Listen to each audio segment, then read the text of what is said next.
Korea Utara merespons serangan yang dilakukan Hamas. Tidak hanya merespon, negara pimpinan Kim Jong-un itu juga disebut-sebut membantu Hamas.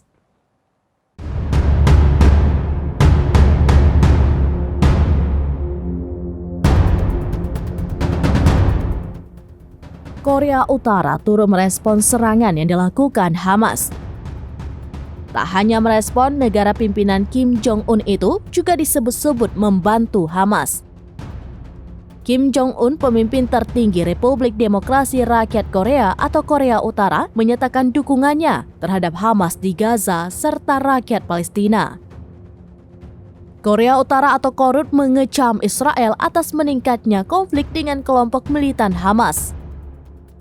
Pyongyang menyebut serangan itu sebagai bentuk konsekuensi dari tindakan kriminal Israel yang tiada henti terhadap rakyat Palestina. Salah satu solusi yang bisa meredakan perang tersebut dengan menjadikan Palestina negara merdeka. Pernyataan tersebut menjadi tanggapan pertama Pyongyang atas apa yang terjadi di Timur Tengah. Sementara itu, Radio Free Asia, outlet media yang berbasis di Washington, melaporkan dugaan penggunaan senjata Korut oleh pejuang Hamas. Salah satu senjata Korut yang dimaksud ialah pesawat tempur F-7. Dari foto yang beredar, terlihat milisi Hamas dilengkapi roket fragmentasi F-7 yang merupakan buatan Korea Utara.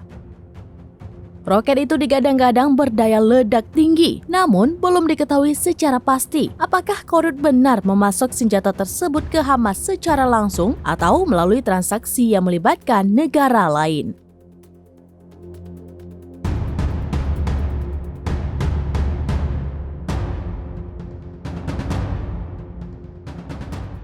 Download Tribun X sekarang, menghadirkan lokal menjadi Indonesia.